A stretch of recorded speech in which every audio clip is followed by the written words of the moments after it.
Hello everyone, three dimensional geometry chapter में हमारा next topic है। हमें यहाँ सिद्ध करना है कि दिए गए जो बिंदु हैं वे समानांतर चतुर्भुज के शीर्ष हैं। तो यहाँ पर चार शीर्ष दे दिए हैं जिनके निर्देशांक, पहले के निर्देशांक है -1, 2 और 1, सेकंड के हैं 1, -2 और 5, थर्ड में 4, -7, 8 और 2, -3 और 4 है। तो ये जो दिए हैं ये समानांतर चतुर्भुज के शीर्ष हैं, ये हमको निकालना है। सबसे पहले हम यहाँ पे एक चतुर्भुज बना ली। अब सिद्ध करेंगे कि ये जो बना है चतुर्भुज वो समानांतर चतुर्भुज है। ए के निर्देशांक अगर इसको मैं मान लूँ, ये है 1, 2 और 1। बी के निर्देशांक 1, -2 और ये 5। सी के निर्देशांक 4, -7 और 8 और डी के जो निर्देशांक है 2, -3 और ये 4 है। ठीक, अब हम लोग इसमें दूरी का सूत्र लगा के बीच की दूरी निकाल लेंगे।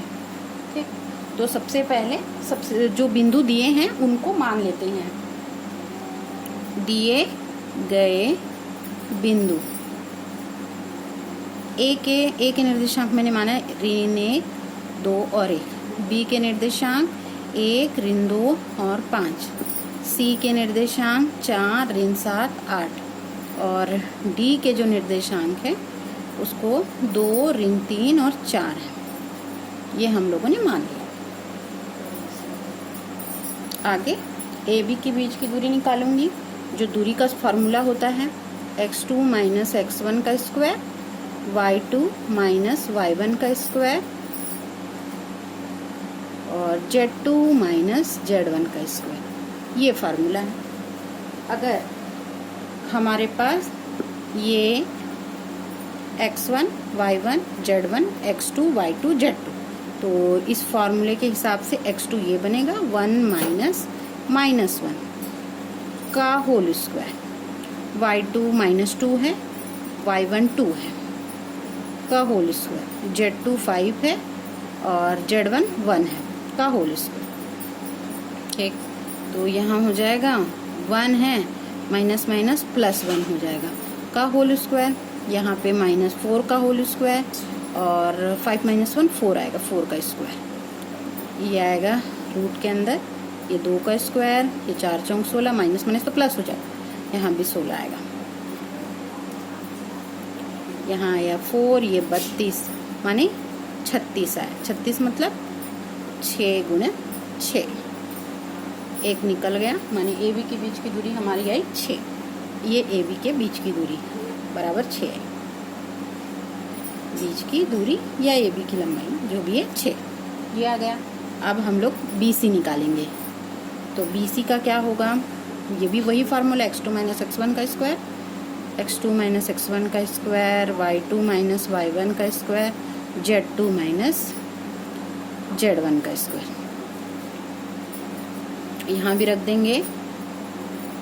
तो x2 है बी और सी में यहाँ पे हो जाएगा 4 - 1 का स्क्वायर, y2 बनेगा ऋण 7 ऋण धन हो जाएगा 2 का स्क्वायर, z2 बनेगा 8 ऋण 5 का स्क्वायर।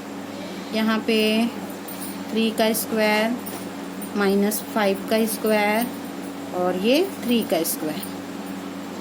आगे 3 × 3 = 9, ये 25, ये 9,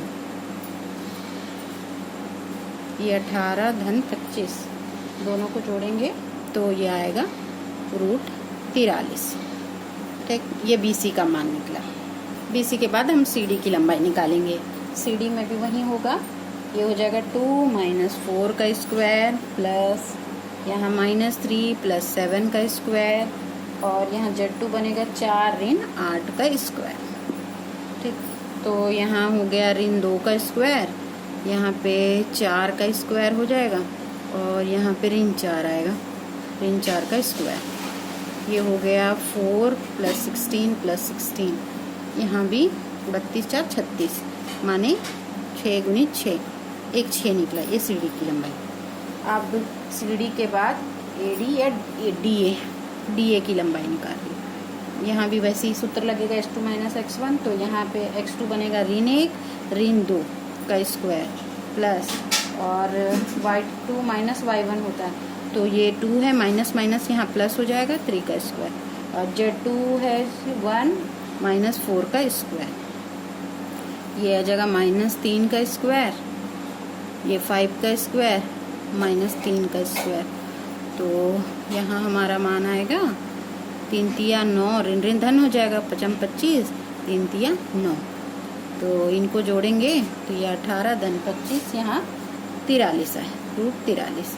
ए भी निकाल लिए, BC निकाल लिए, DA निकाल लिए, तो CD भी निकाल लिए। अब हम निकाल रहे हैं विकर्ण की लंबाइयाँ, मतलब AC का मान निकाल रहे हैं। तो AC क्या होगा, वही x2 माइनस x1 का स्क्वायर, y2 माइनस y1 का square plus z2 minus z1 का स्क्वायर। तो यहाँ पे x2 बनेगा 4 ऋण 1 था, तो ऋण ऋण धन 1 का स्क्वायर हो जाएगा, और यहाँ पे y2 है 7 माइनस 7 माइनस 2 का स्क्वायर, z2 का मान है 8 माइनस 1 का स्क्वायर।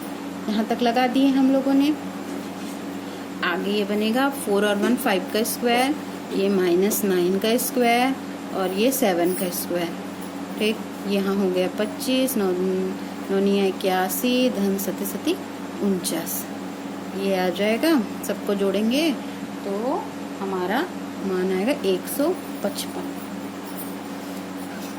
AC का भी मान निकाल लिया। अब दूसरा विकर्ण BD निकाल रही हूँ, तो BD की लंबाई भी यहाँ x2 बनेगा 2 ऋण 1 का स्क्वायर, और y2 बनेगा ऋण 3 है, ऋण 3 धन 2 का स्क्वायर, और z2 बनेगा 4 है, 4 ऋण 5 का स्क्वायर। ठीक, तो ये हो गया 1 का स्क्वायर, ऋण यहाँ धन ला ली, ऋण 1 का स्क्वायर, यहाँ पे भी ऋण 1 का स्क्वायर, मानी ये पूरा आ गया 1 धन 1 धन 1, मानी ये आ गया रूट 3। ठीक, हम देख रहे हैं कि AB की लंबाई हमने निकाला था 6, और BC की लंबाई रूट 43, और CD की लंबाई हमने निकाली थी CD की लंबाई भी 6 निकली थी, और DA की लंबाई रूट 43 निकाली थी। यहाँ तक हम लोगों ने निकाल के रखा था। AB और CD की लंबाई जो है हमारा मान आया है 6 आया है। AB और CD का मान 6 आया है, और BC और DA का मान हमारे पास रूट 43 आया है।